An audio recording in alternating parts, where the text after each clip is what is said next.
Puberty में क्या changes आ रहे हैं. So this is your pituitary like we saw the last time, and this was hypothalamus, this is your anterior pituitary, this is your posterior pituitary. और hypothalamus से हमें पता है सारे रेगुलेटिंग हार्मोन्स रिलीज हो रहे हैं. तो यहाँ पर you are talking about GnRH. GnRH यहाँ से रिलीज होता है, it comes here, it acts on your gonadotrophs, and gonadotrophs are releasing your FSH and your LH. तो प्री प्यूबर्टल स्टेज में वो जो पल्सेस है वो इरेगुलर होते हैं, but at puberty they regularize. और अब रेगुलराइज होने के बाद इनका टारगेट ऑर्गन तो हमें पता ही है, दे गो टू द ओवरी. तो अब ये ओवरी पे जाते हैं, एंड यहाँ पर जो आपके डीप स्लम्बर में सोए हुए हैं, कौन से ये फॉलिकल्स हैं? प्राइमोर्डियल, है ना. प्राइमोर्डियल फॉलिकल्स जो ये डीप स्लम्बर में है, ये इनको आके एक्टिवेशन करने का काम करते हैं. तो हर साइकिल में, अब हम साइकिल की बात कर रहे हैं, ठीक है. So whenever puberty happens, तो हर साइकिल में ये होगा कि your FSH and LH is going to get release, and whenever it comes it is going to activate out of your 3 lakhs का जो रिजर्व बचा हुआ था, उसमें से आपके 6 से 12 फॉलिकल्स जो है वो एक्टिव हो जाएंगे. And activate to what? Activate to your primary follicle. Okay, activate to your primary follicle. और अगर एक्टिवेट होना है means what does it do exactly? So there are 3 changes that happens. एक तो जो प्राइमोर्डियल फॉलिकल से प्राइमरी फॉलिकल में the size will double up, कम से कम 30 to 80 माइक्रॉन्स की साइज में दिस प्राइमरी oocyte जो अंदर है that will increase in size. So this is also going up. Second, इसके अराउंड में, सेल के around there is a zona pellucida that gets developed. We know this.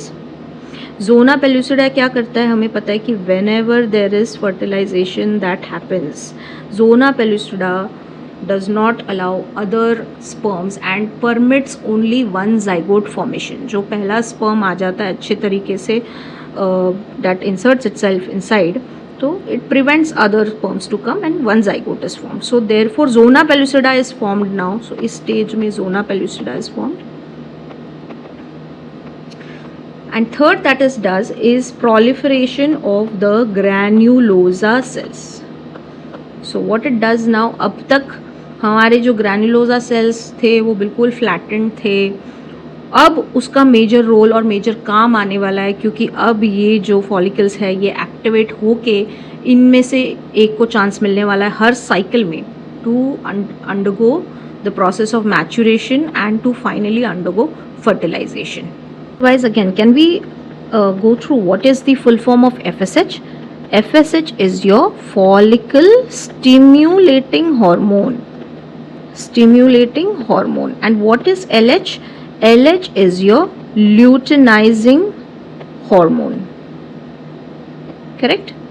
So now we have seen in puberty how this FSH and LH is released. Now let us come to the stage of what happens in the stage of primary follicle activation. तो आपका FSH जो है वो pituitary से आपके release हो गया है, और आपके जो ग्रैन्युलोसा सेल्स है, granulosa cells, we know these are granulosa cells, correct. एक तो ये अपना शेप चेंज कर रहे हैं. So from that flat cells they have turned into cuboidal cells. And second, what is happening is when this FSH is coming and attaching, these granulosa cells have a receptor, by the way, उसके ऊपर जहाँ FSH आके attach होता है. So this is an FSH receptor, और इसका नाम क्या है? Follicle stimulating. तो दूसरी चेंज ये कर रहा है ये कि एक तो सेल टाइप चेंज कर ली, दूसरी जो सेल के नंबर्स है ये इसको बढ़ाने लग जाता है when this FSH is coming and attaching here. And why we need this? ये जो अंदर पल रहा है ना, this oocyte, ये बड़ा प्रेशियस है, तो इसको हमें प्रोटेक्ट करके रखना है. तो इसको हमें न्यूट्रिएंट सप्लाई भी अच्छी चाहिए. सो न्यूट्रिएंट सप्लाई भी इसको होनी चाहिए एंड प्रोटेक्शन भी चाहिए. So for this we need more number of the granulosa cells that come around this. Kids, can at this stage do you think that this oocyte must be developing estrogen in stage of primary follicle? No. And why? The explanation is something that will come to next. So अब हमारा जो primary follicle है ये हमें पता है कि अब तक फिर भी ईस्ट्रोजन नहीं रिलीज कर रहा है. So now this gets converted into secondary follicle. And how? इसके ट्रिगर्स है, एक तो लोकल फैक्टर्स, कुछ लोकल फैक्टर्स है जो हेल्प करते हैं. oocyte के सराउंडिंग जो फैक्टर्स है those will help. And your FSH, majorly your FSH now. So ये फैक्टर्स कंबाइन करके पता है क्या होता है, आपके जो ओवरी के स्ट्रोमल सेल्स होते हैं, stromal cells, they come and they form one more layer surrounding this granulosa cell layer. तो ये यहाँ तक तो हम पहुंच गए थे इन प्राइमरी फॉलिकल, लेकिन इसके around stromal cells come and they form a different layer, and this layer that is surrounding these cells is now called as theca layer. और अब हमें पता चलेगा कि आपका ईस्ट्रोजन कैसे डेवलप होता है. So this is your theca cell. Okay, अगर मैं इस पार्ट को एनलार्ज करूं, okay, I am enlarging this part, तो मुझे एंड आई मार्क कि ये एक अंदर वाला सेल है जो है आपका ग्रैन्युलोसा सेल, और ये बाहर वाला सेल है, ये आपका है theca cell. So this is your theca and this is your granulosa. आपके थीका सेल पे there is a receptor for LH which is your luteinising hormone, और आपके ग्रैन्युलोसा सेल में there is a receptor for your FSH. तो अभी तक हमारे पास granulosa cell था लेकिन थीका सेल नहीं था.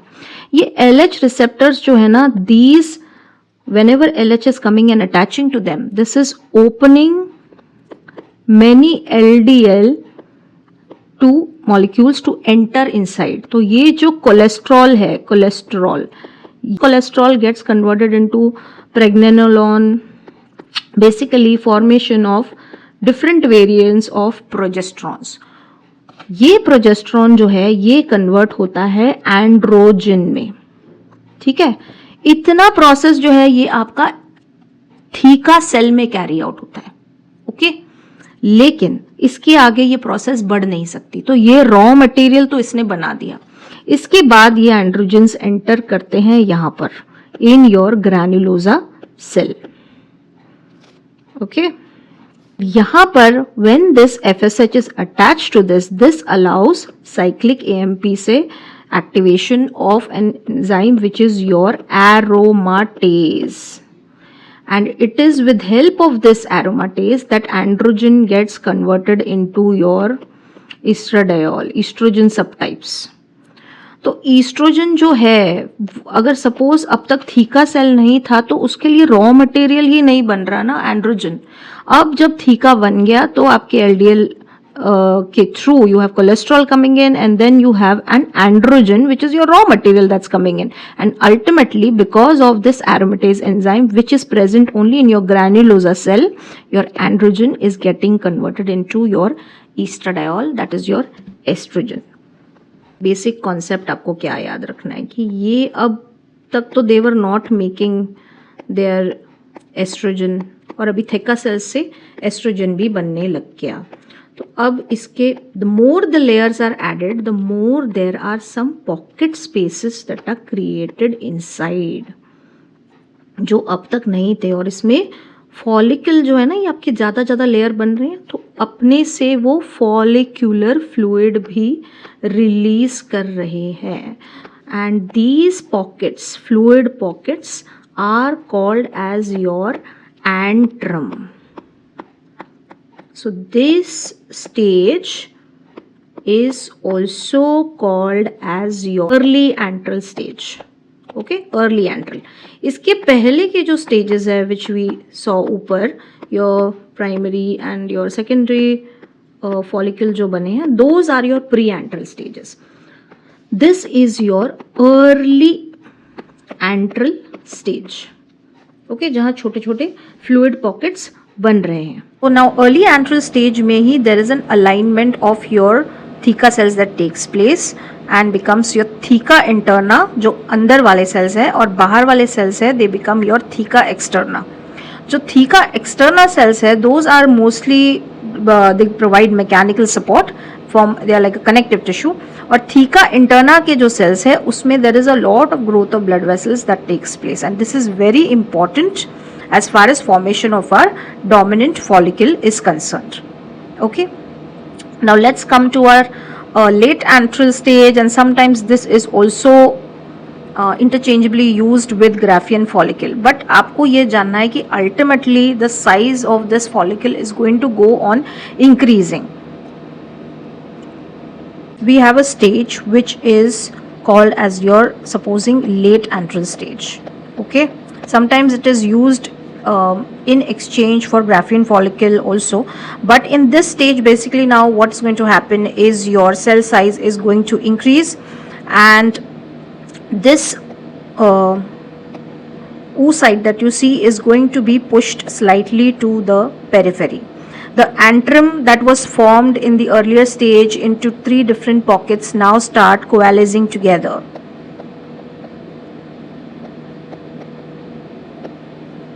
This follicle is still not ready for your ovulation, but 2 days prior to the ovulation, and we have no reason for this, but there is an increase in the LH that is going to happen. Okay, nearly 6 to 10 folds of increase in the LH that is going to happen. There is another change that is going to happen. These cells, we know where are the LH receptors that are usually present? It is present on the theca cells, correct? But now these LH receptors also start appearing on the granulosa cells. Why? Because the cell, now our ovulation phase is coming up and LH is going to play an extremely important role. So we need to have more of LH. So one, the release of LH is also increased. 2, the receptors of LH have also increased, and your FSH levels which were there earlier plus the estrogen that is being formed plays a very important role in the upregulation of your LH receptors. So this 6 to 12 follicles that were activated along with this follicle that is chosen, we have that this follicle is now chosen because this is producing excess amount of estrogen. Now what this estrogen is doing, we remember the central HPO axis, correct? So this estrogen is also going and inhibiting your FSH. Now there are so many follicles that are growing, लेकिन उनके ऊपर आपके FSH receptors भी उतने नहीं हैं, वो छोटे हैं ना, वो sensitive है. बट ये वाला फॉलिकल है, ये अपना डोमिनेंट फॉलिकल है, तो इस पर बहुत सारे FSH रिसेप्टर्स भी है, वो सेंसिटिव भी है. तो जब ये ईस्ट्रोजन नेगेटिव फीडबैक करता है और आपका FSH लेवल्स जो है वो नीचे आ जाता है, तो आपके जो दूसरे छोटे फॉलिकल्स है जो बन रहे होते हैं वो सारे एट्रेजिया हो जाते हैं, क्योंकि उनका न्यूट्रिशन ही कट अप हो जाता है. But as opposed to that ये फॉलिकल जो है this is already very sensitive to FSH, तो वो लो लेवल्स ऑफ FSH में भी काम कर पा रहा है अपना. So now he has reduce the competition and put the entire attention on itself. तो बाकी सारे follicles हो जाते हैं atresia, and only this follicle establishes itself as a dominant follicle, right? Now remember LH has started increasing, so LH is going to do a role in the ovulation, and this is also your explained why. Okay, so एक चीज़ होती है कि LH जो है it increases your proteolytic enzyme secretion, which is example your collagenase. आपकी जो collagenases है, plasmins है, तो that it increase. Second, जो थीका इंटरना होता है उस पर भी तो आपके LH रिसेप्टर्स होते हैं, करेक्ट? तो उस पर क्या करता है वो फॉलिक्यूलर हाइपरईमिया होता है. फॉलिकुलर हाइपरईमिया क्या है? वहाँ पर आपने देखा था, मैंने आपको बोला था कि यहाँ पर काफ़ी सारे ब्लड वेसल्स है. वो ब्लड वेसल्स जो है वो बहुत ज़्यादा अमाउंट में ब्लड सप्लाई करने लग जाते हैं, एंड क्योंकि वहाँ वेजोडाइलेटेशन भी हो जाता है तो उसके साथ आपका प्लाज्मा फ्लूइड जो है वो लीक हो जाता है. और प्लाज्मा फ्लूइड जो है वो बहुत ज़्यादा अमाउंट में लीक होने लग जाता है एंड ये फॉलिकल और भी ज़्यादा बढ़ने लग जाता है, ठीक है. So it becomes swollen up, so there is swelling that is present of the follicle. Second जो है ये प्रोटियोलाइटिक एंजाइम्स का क्या रोल है. ये प्रोटियोलाइटिक एंजाइम्स यहाँ पर ये जो फॉलिकुलर सेल्स है इन पे जाके एक्ट करके they are trying to break open a space for this oocyte to come out. So they try to weaken this follicular wall that is present, and this area wherever you have a slight swelling of this follicle towards outside like this, because the fluid starts building up inside, तो यहाँ पर pressure भी बहुत ज़्यादा बढ़ने लग जाता है. बिकॉज ऑफ हाइपरीमिया ये स्वेलअप हो जाता है तो बहुत सारा फ्लूइड प्रेशर अंदर डेवलप होता है. फाइनली यहाँ से फ्लूइड ऊज होने लग जाता है बाहर की तरफ. एंड दिस एरिया जहाँ पर ये लूजेंड वॉल हो जाती है, this is your stigma. Okay. And because of this there is a follicular rupture that takes place outside, and your oocyte is released now with some layer of, now these granulosa cells are no more called granulosa cells. Once this oocyte is out of this, it's now called your corona radiata. Hey, but before ovulation there is a process that happens that we had already discussed earlier. So before ovulation takes place your meiosis 1. Remember आपका meiosis 1 कब start हुआ था? 12 to 20 weeks जब वो prophase 1 में arrest होना start हुआ था, वो वहाँ जो शुरू हुआ है वो यहाँ आपके ओव्यूलेशन के पहले आकर एंड होता है. एंड जहाँ ये meiosis 1 एंड होता है, it enters into the meiosis 2 begins. And we have our ovulation that happens. ठीक है. After ovulation, you know that the oocyte is going to travel, and now here it is again in arrest in your metaphase 2 this time. And do you know when this arrest is going to get released? If there is fertilization that happens. तो अगर ये fertilization होता है, that oocyte that is released, it gets its sperm, then it is finally going to form your zygote, and that is the destiny, my dear friends, of our small primordial germ cell that had started so many years ago. I hope that this part is clear to you. This is asked especially for your MCQ, that which arrest happens where. So it's great to remember when it starts and when it ends. Okay. Now one question that remains is why there is no follicular development, or rather there is impaired development in case of your PCOS. So in PCOS, because of some reason, many factors, genetic factors, environmental factors, you have that there is centrally more impulses of GnRH that are released, and for some reason your LH is increased more than your FSH. So when LH is increased more, we know LH के receptors जो है वो किस cell पे है? Theca cell पे है. और यहाँ पर what is it allowing? It is allowing your cholesterol to get converted finally into your androgen. तो क्योंकि आपके LH levels इतने ज़्यादा बढ़ गए हैं, so therefore these patients have increased amount of androgens in them. So a lot of androgens, and that is a very major reason why this girl has increased fat gain, as well as she has acne, and many of them also have hirsutism. Hirsutism means thickening of the facial hair that takes place, lot of hair growth that happens at unwanted places, and therefore this is more of an androgenic character that happens. Okay. Now FSH is not growing as much as LH, right? So this ratio is distorted. and because this ratio is distorted, we know that FSH helps with what? Follicular growth, but follicular growth ही ठीक से नहीं हो रही है, correct? So now what happens in this is because this follicular growth is not happening, जो हमारे ऊपर के सारे stages है वो fail हो जाते हैं.